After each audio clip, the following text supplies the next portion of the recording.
Here at Power Morphicon, and I'm at the Sentai Jackets booth, and I am speaking with Nick. Cool. I guess probably one of the biggest questions I have is, like, how did Sentai Jackets form? Oh man, well, we've been in the fandom. My buddy Rich and I have been in the fandom since the beginning. You know, we originally met in 2007. We were fans of Power Rangers. We came to the first Morphicon together.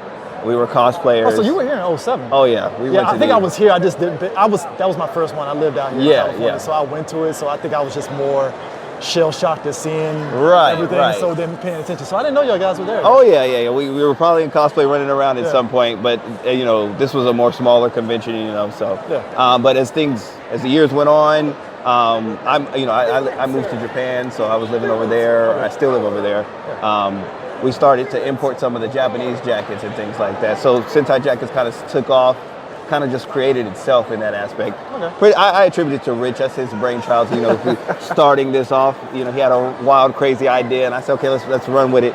But you know, as we were importing all these jackets, and you know, Sentai Jackets was taking off, we realized that you know the fans wanted the American stuff that wasn't released. And a lot of the jackets in Japan you can't fit. You know, their sizing is a little bit different. You buy a large, that's really a medium. You know? I have a Bulkinger jacket, so I had to get a double XL, and it actually worked. It actually fit me. So I definitely understand. Yeah. So what we wanted to do was give the fans what they want. You know, this is what we wanted as children. So now that we're adults and we have the money to do it, we want to give that to the fandom. You know, so you know, these Lightspeed jackets were the first American jacket that we released in this fashion. Yeah. We've done others. We've done RPM, you know, on a smaller scale just to test it out. Yeah. We've done, I think, Overdrive as well. And we got some other jackets that are in the works. Like we just released a teaser yesterday for the Space series. So we're about to do Power Rangers in Space. So it kind of just grew into what it is. You know, we didn't really know if this, you know, which direction it was going to go, but you know, we're doing good. So is there a lot of because obviously as a fan, you see so many other places try to do variations of Power Ranger related merchandise, and then obviously the company, whoever owns it, kind of comes in and is like, stop, you can't do that. If you can, how do you guys avoid that with respect to actually keep this going? Because I gotta imagine Hasbro owns it right now, but was there any sort of difficulties kind of doing this? No, because again, I mean, it is a fan-made thing. There are variations to what we're doing, so it's not as right. Exactly. Okay. I was always curious on that whole idea and stuff because everybody else is doing it. Right. So y'all never ran into any hurdles on that at all? No. Okay, cool. So obviously, like you said, these jackets or Lightspeed is probably the first big rollout that y'all did. Right. So was there a sense of nervousness when y'all did Overdrive and RPM in terms of those? Because those look nice too. They look really good.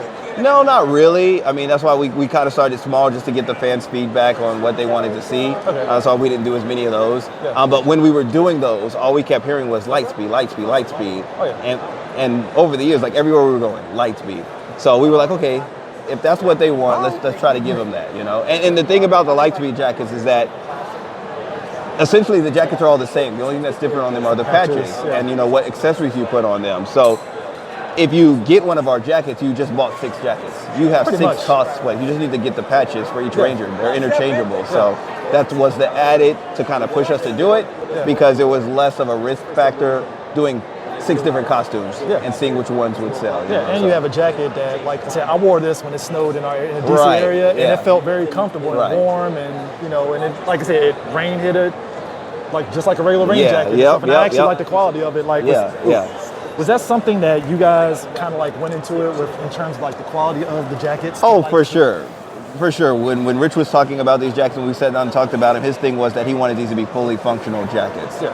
And you know, we spent some time looking at the original jackets and things like that, and we just kind of, like I said, we took it to that next level. We did things a little bit different to not hit on that, you know, copyright stuff. But these are nylon material, waterproof.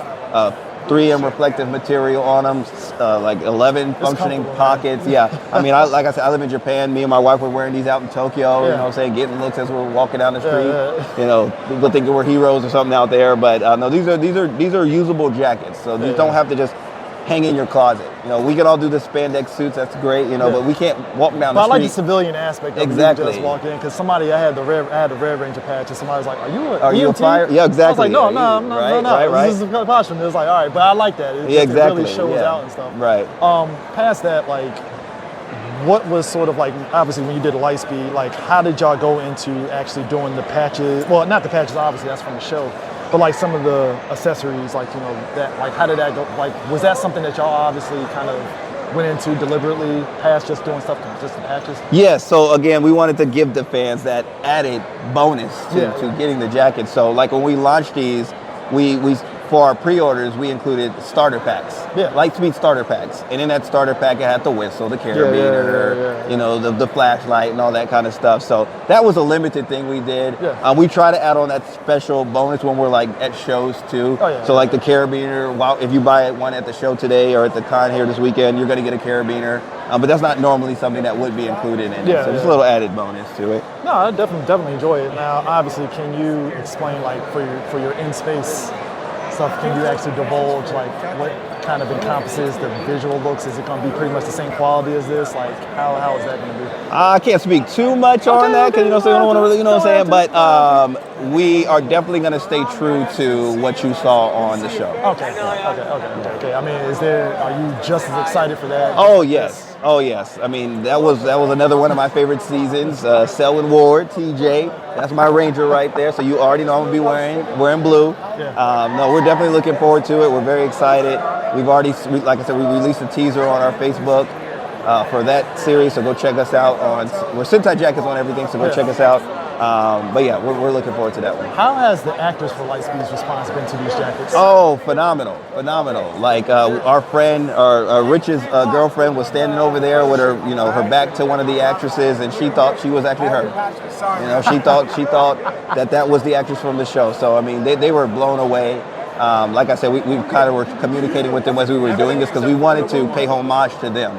We didn't want to mess it up, you know. So we were talking to them as we were working through this process. So. Yeah. Is there any consideration of trying to do homages to some of the Sentai jackets as well? Or is it kind of tricky on that end? It's kind of trickier on that end.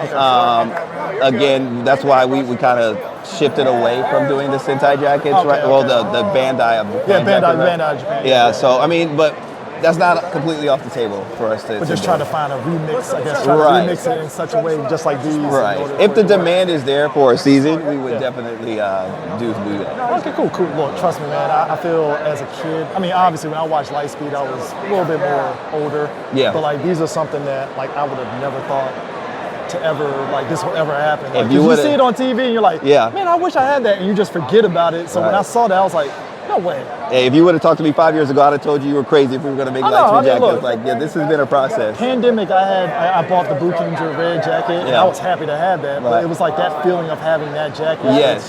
It's the same having this jacket. It's actually really great for us. So I'm appreciative of you guys actually providing. Well, we appreciate your patronage in our shop, you know. So.